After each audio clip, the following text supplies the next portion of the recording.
Okay, I cut it in half. Again, it's Tabebuia. I think I got a pretty straight cut. Okay, I've got this piece of Tabebuia, my second piece of Tabebuia, mounted with the inside of the log to be the top and the outside of the log to be the bottom. So I'm going to put a tenon or a mortise here and round this out a little bit. I'm not sure exactly what I'm going to do. I had a lot of discussion on the previous video where I'm debating what happens, but the cambium layer shrank a lot, but it didn't break loose. It just stretched, I guess. So you can see it's loose right there. And so that'll mean I'm going to have some loose, but we'll see. And I'll probably be microwaving this more once I get it machined some, because I want to expose more wood, because this stuff insulates it quite a bit. But in any case, let's see how it goes.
Okay, I think I'm basically done.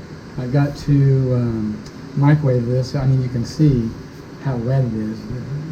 The light area and the dark area should be the same, but this is wet like mad. It's got a lot of nice grain. Because I turned this over, now it's almost all heartwood inside the bowl. And there's your bark, more bark. The area that was white when I made the first half of this log never was white here that I saw, because I microwaved this and let it sit exposed, and I guess it permeated the whole thing. There's no white at all, so I don't know if the microwaving or the extra time with some exposed surfaces caused it to turn dark, but overall it looks pretty good. I'm going to microwave it now. Okay, I've run this in the microwave a bit. You can kind of see the difference in stains, so I'm going to be sanding this till this gets back to white, I think. We'll see. And there's a lot of non-linear or non-monotonic curves here, so we'll see what happens. But my intent is to machine this and clean up this so that it looks a little better, and then sand the daylights out of it, and then finish it. So see what's going on, what happens.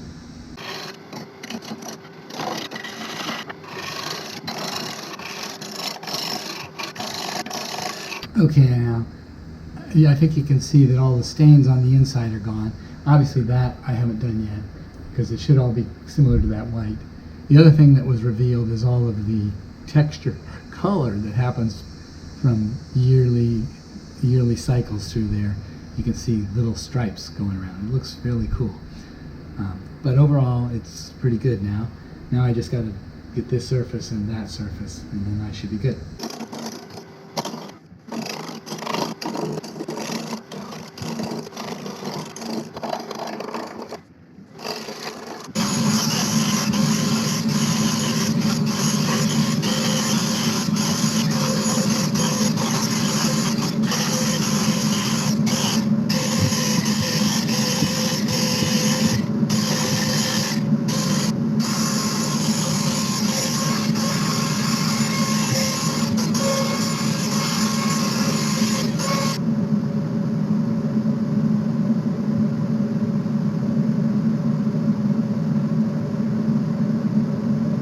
Okay, here is my second live edge bowl made from Tabebuia. This one turned out a lot better in my opinion. The grain is pretty amazing in there. There's still the bark is on the sides, and the bark has a look of cork, like wine cork, and the cambium layer, which started out white, turned black and shrank a lot, but yet didn't crack anywhere. So it is soft enough to absorb things without peeling loose. And so it turned out pretty nice. The bowl was done live edge down, so the flat surface of the split crotch was up in this view. And so it turned out pretty darn good. I don't recommend it necessarily as a wood to work with, but maybe it's just because my first half of this was so painful to do. Not painful, but just not as good as I had hoped. The second one turned out, I was able to turn it very quickly, and it just turned out very nice. If you like what you see, please like and subscribe for more similar wood turning videos. Please comment on the video and I should respond. I make a video about once a week.